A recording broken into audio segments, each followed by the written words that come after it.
পাকিস্তানের মাটির গভীরে লুকিয়ে থাকলেও জঙ্গিদের কোনো নিস্তার নেই। মোস্ট ওয়ান্টেড জঙ্গি তালিকা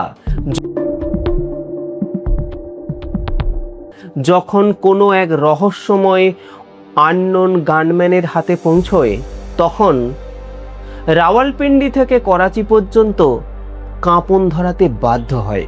আমি আপনাদের হোস্ট রাজকুমার, আর আপনারা দেখছেন আপনাদের প্রিয় চ্যানেল জিওটিক্যাল। আজকের এই স্পেশাল মেগা এপিসোডে আমরা এমন এক নিখুঁত জিওটিক্যাল পর্দা ফাঁস করতে চলেছি যা ভারতের জাতীয় নিরাপত্তা এবং অর্থনৈতিক ভবিষ্যৎ চিরতরে বদলে দিতে চলেছে। দেখুন বন্ধুরা, আপনি রাত্রে নিশ্চিন্তে ঘুমাচ্ছেন, আর ঠিক সেই মুহূর্তে সীমান্তের ওপার পেরিয়ে কয়েক হাজার কিলোমিটার দূরে পাকিস্তানের কোনো এক সুরক্ষিত সেফ হাউসে বসে এক কুখ্যাত জঙ্গি ভারতের মাটিতে বড়সড় হামলা চালানোর ব্লু প্রিন্ট তৈরি করছে। কিন্তু হঠাৎ রাতের অন্ধকারে এক অদৃশ্য ছায়া এসে ঘরের দরজা ভাঙল।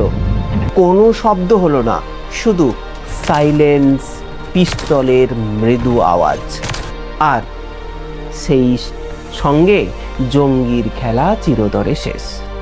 কিন্তু কারা এই আননোন গানম্যান, যারা বিগত কয়েক মাস ধরে পাকিস্তানের মাটিতে একের পর এক প্রথম সারির জঙ্গিদের তাদের ডেরায় ঢুকে এলিমিনেট করে আসছে?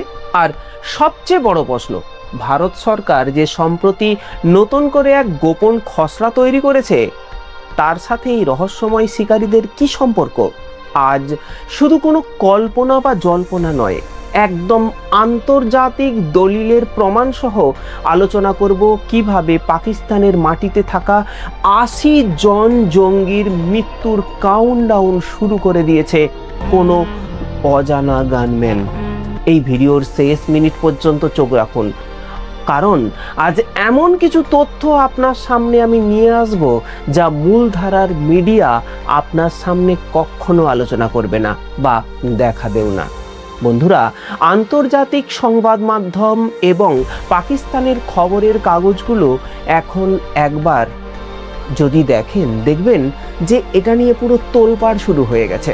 হ্যাঁ বন্ধু, ভারতবর্ষের স্বরাষ্ট্র মন্ত্রক অর্থাৎ মিনিস্ট্রি অফ হোম অ্যাফেয়ার্স, যার দায়িত্বে রয়েছেন স্বয়ং অমিত শাহজি মহাশয়, অত্যন্ত কঠোর পদক্ষেপ নিয়ে নতুন করে আরও ২৩ জন পাকিস্তানি ভিত্তিক জঙ্গিকে অফিসিয়ালি ডেজিগনেটেড টেরোরিস্ট বা চিহ্নিত সন্ত্রাসী হিসেবে ঘোষণা করেছে। আর এই ২৩ জনের নাম যুক্ত হওয়ার পর ভারতের অফিসিয়াল তালিকায় মোট জঙ্গির সংখ্যা দাঁড়িয়েছে ৮০ জন। অর্থাৎ পাকিস্তানে মাটিতে ঘুরে বেড়ানো ৮০ জন কুখ্যাত জঙ্গির ওপর এখন ভারতের কড়া নজর রয়েছে। কিন্তু বন্ধুরা, খবরের কাগজগুলো যা লিখেছে তার আড়ালে একটা অত্যন্ত বেদনাদায়ক বা ভয়ঙ্কর সত্য লুকিয়ে রয়েছে, যা জিওটিক্যাল পরিবারকে জানানো আমাদের কর্তব্য বলে আমি মনে করি। খবরের কাগজে এদের সবাইকে পাকিস্তানি জঙ্গি বলা হলেও এদের মধ্যে ১৭ জন পাকিস্তানি হলেও বাকি ৬ জন আসলে ভারতীয় বংশোদ্ভূত। শুনতে খারাপ লাগলেও এটাই কঠিন বাস্তব। এরা ভারতের মাটিতে জন্ম নিয়েছিল, এই কুখ্যাত জঙ্গি গোষ্ঠী বা জঙ্গি ব্যক্তিগণ। কিন্তু তারপর এদের মগজ ধুলাই করা হয়, এদের মাথায় এক চরমপন্থী বিষাক্ত আদর্শ ঢুকিয়ে দেওয়া হয়, আর সেই ধ্বংসাত্মক আদর্শ সফল করতেই এরা নিজের জন্মভূমিকে রক্তাক্ত করার জন্য আজ পাকিস্তান এবং আফগানিস্তানের মাটিতে বসে ভারতে জন্মে ভারতের বিরুদ্ধেই ছায়াযুদ্ধ চালাচ্ছে। এখন প্রশ্ন হচ্ছে, কোন জাদু বলে ভারত সরকার এদের এইভাবে চিহ্নিত করতে পারল? দেখুন, ভারতের একটি অত্যন্ত শক্তিশালী এবং ঐতিহাসিক আইন রয়েছে, যাকে বলা হয় ইউএপিএ। এই ইউএপিএ আইনের দ্বারা স্বরাষ্ট্রমন্ত্রক কোনো ক্ষতিকারক ব্যক্তি বা গোষ্ঠীকে পুঙ্খানুপুঙ্খ ব্যাকগ্রাউন্ড চেক বা অকাট্য প্রমাণ জোগাড় করার পর অফিসিয়ালি টেরোরিস্ট হিসেবে ঘোষণা করে তার ওপরে একটা সিলমোহর চেপে দিতে পারে। কিন্তু বন্ধুরা, যখন আমাদের দেশ এই ইউএপিএ আইনের সাহায্যে জঙ্গিদের কোণঠাসা করার চেষ্টা করে, তখনই আমাদের সমাজের এক শ্রেণীর তথাকথিত মানবতাবাদী এবং বুদ্ধিজীবী, আশা করি আপনারা বুঝতে পারছেন এই তথাকথিত মানবতাবাদী বা বুদ্ধিজীবী সম্প্রদায় কারা। এরা রাস্তায় নেমে পড়েন, তারা মোমবাতি নিয়ে মিছিল করেন, মানবাধিকারের দোহাই দিয়ে ইউএপিএ আইনকে তুলে দেওয়ার দাবি করেন। এদের মানবতাবাদ একদম অদ্ভুত। কিরকম? কেবল তখনই জেগে ওঠে যখন কুখ্যাত জঙ্গিরা ধরা পড়ে বা মার খায়। কিন্তু যখন এই সমস্ত জঙ্গিরা ভারতের কোনো বাজারে, কোনো রেল স্টেশনে বা কোনো দরগায় বা কোনো মন্দিরে শত শত নিরীহ ভারতীয় মানুষকে নৃশংসভাবে খুন করে, তখন এই সমস্ত বুদ্ধিজীবীরা কোথায় লুকিয়ে যায়? তাদেরকে আর খুঁজে পাওয়া যায় না। এই মানবতাবাদীরা বছরের পর বছর ধরে দেশের মানুষকে ভুল বোঝাতে বোঝাতে মানুষকে অকেজো করে দেয়, অদ্ভুত তথ্য ফেরি করে বেড়ায়। তারা বলে, আহা, ওদের কি দোষ বলুন? যেখানে চরম দারিদ্র্য থাকে সেখানেই তো সন্ত্রাসবাদ ছড়ায়, মানুষ পেটের দায়ে জঙ্গি হয়। কেউ কেউ আবার বলে ওদের কাছে শিক্ষা পৌঁছায়নি, ওরা তো পড়াশুনো জানে না, তাই ভুল পথে চলে গেছে। আবার কেউ কেউ বলে ওরা তো কুয়োর ব্যাঙ, ওদের বাহ্যিক পৃথিবীর কোনো এক্সপোজার বা জ্ঞান নেই, তাই এদের সহজে ভুল বোঝানো হয়েছে। বন্ধুরা, এই কথাগুলো যদি আপনি ব্যাখ্যা করে দেখেন, সম্পূর্ণ কথাগুলোই কিন্তু ভুলে ভরা। আমি আজ আপনাদের সোজাসুজি একটা প্রশ্ন করতে চাই। আজ ৩-৪ প্রজন্ম আগে আপনাদের পূর্বপুরুষের 99% কাছে তো উচ্চশিক্ষা ছিল না। তারা চরম দারিদ্র্য আর কঠোরতার সঙ্গে লড়াই করে বেঁচেছিল। কই, তারা তো জঙ্গি হয়নি, তারা তো দেশের বিরুদ্ধে বন্দুক তুলে নেয়নি, তারা তো দেশের বিরুদ্ধে যুদ্ধ করেনি। ওনারা কঠিন এবং কঠোর পরিশ্রম করে সততার সাথে জীবনযাপন করেছিলেন। চলুন, বুদ্ধিজীবীরা আরও কিছু কথা বলেছেন, সেগুলোকেও আমরা মিথ্যা প্রমাণ করার চেষ্টা করি। দেখুন, স্বরাষ্ট্রমন্ত্রক যে 23 জন জঙ্গির তালিকা প্রকাশ করেছে, তাদের মধ্যে একজনকে জানেন? ইনি হলেন বেঙ্গালুরুর একজন হাইটেক আইআইটি প্রফেশনাল বা টেকি। তিনি অত্যন্ত শিক্ষিত, প্রযুক্তি বিশেষজ্ঞ, সমাজে সুশিক্ষিত। কোথায় গেল সেখানে তার দারিদ্রতা? কেন সে এই পথ বেছে নিল? শিক্ষার অভাব ছিল? কোথায় এর মধ্যে শিক্ষা ছিল না? কেন এই মেকি ভাবনা দিয়ে ভারতবর্ষে বসেই, ভারতবর্ষের খেয়ে ডিপ স্টেটের সঙ্গে চক্রান্ত করে দেশের ক্ষতি করছেন? নাকি বেঙ্গালুরুর মতো গ্লোবাল সিটিতে চাকরি করার পরেও তার এক্সপোজারের অভাব ছিল? কোনটা? এর আগে আমরা ভারতের এক গাড়ি বিস্ফোরণ কাণ্ডেও দেখেছি, মনে আছে নিশ্চয়ই আপনাদের। একজন পেশাদার ডাক্তার জড়িত ছিলেন। তাদের না ছিল কোনো অভাব, না ছিল কোনো শিক্ষার ঘাটতি। তাহলে আসল সত্যটা কি? কেন তারা এই পথে গেল? আমি বলছি আপনাকে, শুনুন, এর আসল সত্যটা কি। আসল সত্যটা হলো, এরা দরিদ্র বা শিক্ষার অভাবে নয়, বরং এক ভয়ঙ্কর উগ্র আদর্শের বশবর্তী হয়ে সন্ত্রাসবাদী পথ বেছে নিচ্ছে বা নিয়েছে। এই বুদ্ধিজীবীরা আসলে দেশের মানুষকে বোকা বানিয়ে রাখতে চায়। এরা ডিপ স্টেটের এক একজন এজেন্ট। আগে এদেরকে মগজ ধলাই করা উচিত। আগে বুঝতে হবে যে বিপদটা অ্যাকচুয়াল কোথায়। বন্ধুরা, আমাদের দেশ যখন চাকরির আকাল মেটাতে যুব সমাজরা লড়াই করছে, তখন আমাদের দেশ প্রতিবেশী পাকিস্তানে কোনো কর্মসংস্থান না থাকলেও সেখানে একটা বিরাট একটা ইন্ডাস্ট্রি রমরমিয়ে চলছে। আর সেটা হলো জঙ্গি ইন্ডাস্ট্রি, টেরোরিস্ট ইন্ডাস্ট্রি। হ্যাঁ বন্ধু, শুনতে আপনার হাসি পেলেও বাস্তবিক এটা। তরুণ তরুণীদের রিক্রুট করা হয় কোথায় জানেন? উচ্চমানের ট্রেনিং দেওয়ার জন্য, না কোনো কোম্পানিতে নয়, জঙ্গি ট্রেনিং দেওয়ার জন্য, আধুনিক জঙ্গি ট্রেনিং। পাকিস্তানের সাধারণ মানুষ হয়তো দুবেলা দুমুঠো খেতে পায় না, কিন্তু জঙ্গি ক্যাম্প তৈরি করার ক্ষেত্রে কোনো কম্প্রোমাইজ করা যাবে না। এই জঙ্গি ক্যাম্পগুলোতে অস্ত্রের কোনো অভাব নেই, একদম দেদারভাবে মরণাস্ত্র সরবরাহ চলে। এরা নিজেদের দেশের মঙ্গল অমঙ্গলের কথা ভাবে না, নিজেদের দেশে কোনো প্ল্যানিং নেই, কিন্তু অন্যদের দেশে অর্থাৎ ভারতের মাটিতে কিভাবে নাশকতা চালানো হবে তার কিন্তু ছক একদম নিখুঁতভাবে রয়েছে। এরা কেবল রিক্রুট বা ট্রেনিং দিয়ে ক্ষান্ত থাকে না, ভারতে হামলা চালানোর জন্য এক বিশাল নিখুঁত সাপ্লাই চেন তৈরি করেছে। না না না, সাপ্লাই চেন মানে খাবারের সাপ্লাই চেন নয়, জঙ্গি সাপ্লাই চেন।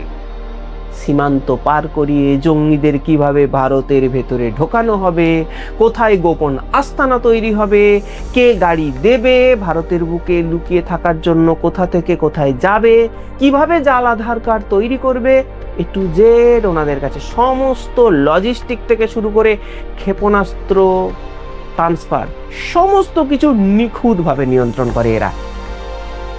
আর ঠিক এখানেই এন্ট্রি ঘটে আমাদের রহস্যময় আননোন গানম্যানদের। কিন্তু এরা কারা আমরা জানি না। এই 80 জন কুখ্যাত জঙ্গির ডেজিগনেশন তালিকা প্রকাশ করেছে, তখন এই আননোন গানম্যানদের টার্গেট আরও স্পষ্ট হয়ে গেছে। পাকিস্তানের মাটিতে বসে থাকা এই সমস্ত জঙ্গিরা যারা ভাবতো তারা খুব সুরক্ষিত, আজ তারা নিজেদের সেফ হাউস খোঁজার জন্য ভয়ে কাঁপছে। পাকিস্তানের অন্ধকার গলিতে যখন তারা ছটপট করছে, তারা তখন ভাবছে যে এই বুঝি আমাদের কপালে বুলেট এসে লাগলো। কেউ জানে না বিগত কয়েক মাস আগে যেভাবে একের পর এক ভারতের মোস্ট ওয়ান্টেড জঙ্গিরা পাকিস্তানের মাটিতে খতম হচ্ছে, তাতে এটা স্পষ্ট যে এই 80 জন বিষাক্ত কীটের বিনাশও খুব দ্রুতই হতে চলেছে। বন্ধুরা, এখন আপনাদের মনে প্রশ্ন জাগতে পারে, ভারত কি কেবল পর্দার আড়ালে কোনো অ্যাকশন নিচ্ছে? না, ভারত আন্তর্জাতিক মঞ্চেও এক মাস্টার স্ট্রোক খেলছে। কিরকম? ভারত স্পষ্টভাবে জানিয়ে দিয়েছে যে রক্ত এবং জল একসাথে বইতে পারে না। অর্থাৎ ভারতের বুকে নিরপরাধ মানুষের রক্ত ঝরবে, আর পাকিস্তান ভারতের নদী থেকে সিন্ধু জল চুক্তি অর্থাৎ ইন্ডাস ওয়াটার ট্রিটি অনুযায়ী জল পেয়ে নিজেদের ক্ষেত খামার ভরিয়ে তুলবে, তা আর একসাথে দেওয়া হবে না। ভারত ইতিমধ্যে সিন্ধু জল চুক্তির একটা বড় অংশ পাকিস্তানের জন্য কার্যত বন্ধ রেখেছে। এর জবাবে পাকিস্তান বিশ্বের দরবারে খুব কাঁদুনি গাইছিল যে আমরা খুব ভালো হয়ে গেছি, আমাদের এখানে কোনো জঙ্গি নেই, সিন্ধু সভ্যতার শান্তিগামী প্রতিনিধি আমরা, ভারত আমাদের ওপর অন্যায় করছে। কিন্তু আজ এই 80 জন টেরোরিস্টদের লিস্ট প্রকাশ করে ভারত কিন্তু একটা বড় চাল দিয়েই দিল। ভারত সরকার প্রতিটি জঙ্গির ক্যাম্প এবং পাকিস্তানে কোথায় কোথায় এরা রয়েছে তার সম্পূর্ণ প্রমাণ জোগাড় করে আন্তর্জাতিক মঞ্চে রেখে দিয়েছে। কেন জানেন? যাতে করে বিশ্ব মঞ্চে কেউ যেন ভারতকে চাপ না দেয় পাকিস্তানকে জল দেওয়ার জন্য। ভারত তখনই বিশ্ব দরবারে প্রমাণ ছুঁড়ে দিয়ে বলবে যে এই দেখুন, পাকিস্তান এখনো আমাদের মোস্ট ওয়ান্টেড 23 জন নতুন জঙ্গি সহ 80 জন টেরোরিস্টকে নিজেদের মাটিতে জামাই আদর করে লালন পালন করছে। এদের জল দেব? আমরা কিচ্ছু দেব না। জল বন্ধ মানেই পাকিস্তানের ওপর অর্থনৈতিক চাপ বহুগুণে বেড়ে যাবে। দেখুন, আর চাপ বাড়লে কি করবে? পাকিস্তান যে কোনো মুহূর্তে হতাশ হয়ে কোনো হঠকারী পদক্ষেপ বা মিস করে বসবে, যার যোগ্য জবাব দিতে ভারতীয় সেনাবাহিনী একদম সীমান্তে বুলেট লোড করে 24 ঘন্টা প্রস্তুত হয়ে বসে আছে। শুধু তাই নয়, ভারতের কূটনীতি আজ কতটা শক্তিশালী তা জাপানের প্রধানমন্ত্রী সাম্প্রতিক যে ভারতবর্ষের সফর হয়েছে সেখান থেকে সম্পূর্ণরূপে প্রমাণিত। দুই দেশের যৌথ প্রেস বিবৃতিতে জাপানও পরিষ্কার ভাষায় জানিয়ে দিয়েছে, ভারতের সুরে সুর মিলিয়ে আমরা সন্ত্রাসবাদের বিরুদ্ধে সারা পৃথিবীকে সন্ত্রাসবাদের বিরুদ্ধে আমরা একসাথে লড়ব। কারণ পাকিস্তান আজ লস্করি তৈবা, জৈশ-ই মোহাম্মদ, আইসিসের মতো চরম নৃশংস জঙ্গি সংগঠনের অভয়ারণ্যে পরিণত হয়েছে। এটা কোনো ভারতের একক দাবি নয়। আমরা যদি গুগল করে দেখি তাহলে দেখব যে ইউএন বা ইউনাইটেড নেশন কি করেছে, একটা টেরোরিস্ট লিস্ট প্রকাশ করেছে। সেখানে যদি আপনি দেখেন তাহলে দেখতে পাবেন যে সারা পৃথিবীতে বেশিরভাগ যে সমস্ত টেরোরিস্ট রয়েছে, সারা পৃথিবীতে থাপ্পা মারা টেরোরিস্ট, তার মধ্যে বেশিরভাগের ঠিকানায় কিন্তু পাকিস্তান। যদিও আমেরিকা নিজেদের সংকীর্ণ ভূ রাজনৈতিক স্বার্থে মাঝে মধ্যেই পাকিস্তানকে বাঁচানোর চেষ্টা করে, কিন্তু ভারত আজ কূটনৈতিক, সামরিক ও সামাজিক সব স্তরেই পাকিস্তানকে বিশ্বমঞ্চে একবারে এক্সপোজ করছে, যাতে কোনো পরাশক্তি আজ পাকিস্তানকে আড়াল করতে না পারে। দেখুন বন্ধুরা, এবার আসি আমাদের সবচেয়ে গুরুত্বপূর্ণ আলোচনায়। জাতীয় নিরাপত্তার এই কড়া পদক্ষেপের ফলে ভারতের লাভ, প্রফিট বা এফেক্ট কী হতে পারে একটু ভাবুন তো। ভারত আজ কোন উচ্চতায় পৌঁছাচ্ছে?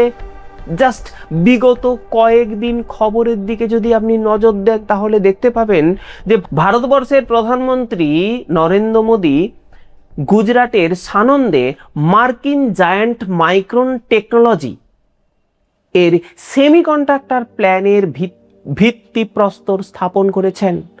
আজ মাত্র 3 বছর আগে আমাদের দেশে কি সেমিকন্ডাক্টর নিয়ে কোনো উন্মাদনা ছিল? কেউ কি ভেবেছিল যে আমাদের দেশে সেমিকন্ডাক্টর তৈরি হবে? আজ ভারত অত্যন্ত দ্রুত গতিতে নিজস্ব চিপ তৈরি করছে। শুধু চিপ তৈরি নয়, চিপের সাইজ ছোট করা, সাশ্রয়ী মূল্যে সেটাকে আরও বেশি ছোট করা এবং বাণিজ্যিকভাবে উৎপাদনে বিপ্লব ঘটাচ্ছে। এই সেমিকন্ডাক্টরই হলো পৃথিবীর ভবিষ্যৎ প্রজন্ম। Mobile phone, CCTV, camera, smartphone, display থেকে শুরু করে পৃথিবীর যে কোনো যন্ত্রপাতি, যে কোনো যন্ত্রাংশ, সেখানে কিন্তু সেমিকন্ডাক্টর চিপ অপরিহার্য। তার গ্লোবাল হাব হতে চলেছে আমাদের এই প্রিয় ভারত। অন্যদিকে রাজস্থানের দিকে তাকান, সেখানে HPCL এর এক বিশাল আধুনিক রিফাইনারি তৈরি হচ্ছে। এই রিফাইনারির ফলে অপরিশোধিত তেল শোধনাগারের ক্ষমতা বহুগুণে বেড়ে যাবে, যার ফলে আমরা নিজেদের দেশের চাহিদা মিটিয়ে পেট্রোল এবং ডিজেল বিদেশে রপ্তানি করতে পারছি এবং আরও পারবো ভবিষ্যতে। এমনকি আমরা রাশিয়াকেও পরিশোধিত পেট্রোল পাঠাবো নয়, এখন শুরু করেছি পাঠাতে। রাজস্থানের যোধপুরে গড়ে উঠেছে রাজস্থানী সংস্কৃতির ঐতিহ্যমণ্ডিত এক চমৎকার নতুন এয়ারপোর্ট টার্মিনাল।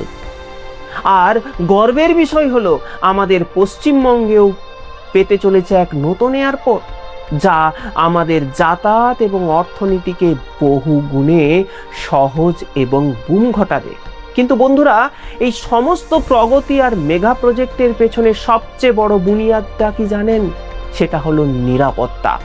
আপনি বিলিয়ন বিলিয়ন ডলার খরচ করে আধুনিক সেমিকন্ডাক্টর প্ল্যান্ট, রিফাইনারি, বড় বড় এয়ারপোর্ট তৈরি করলেন, কিন্তু দেশের নিরাপত্তা দুর্বলের কারণে সীমান্ত পেরিয়ে কোনো একজন কুখ্যাত জঙ্গি গোষ্ঠী তাদের কয়েকজন জঙ্গি পাঠিয়ে বোম ব্লাস্ট করে নিজেও উড়ে গেলেন, পটল তুললেন, আমাদের প্রজেক্টকেও পটল তুলিয়ে দিলেন। তাহলে ভারতের আন্তর্জাতিক সম্মান সম্পূর্ণ ধুলায় মিশে যাবে। বিদেশি বিনিয়োগকারীরা কি ভারতে তখন আর টাকা ঢালতে সাহস পাবে? না, কখনোই না।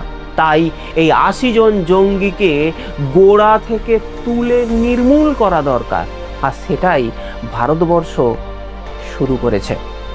ভারতের অর্থনৈতিক অগ্রগতির জন্য কোনোভাবেই কোনো কিছু বরদাস্ত করা হবে না, বরং বাঁচা মরার প্রশ্ন কিন্তু এটা।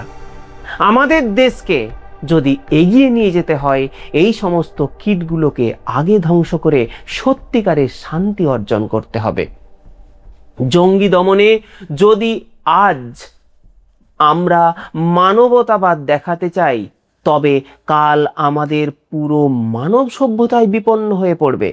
কিন্তু বন্ধুরা, এই লড়াইটা কি শুধু আমাদের সেনাবাহিনীর নাকি সরকারের? না, একদম না। সমাজের প্রত্যেকটি মানুষের তাকে বুঝতে হবে আমাদের ভারতবর্ষের উন্নতি সম্পর্কে।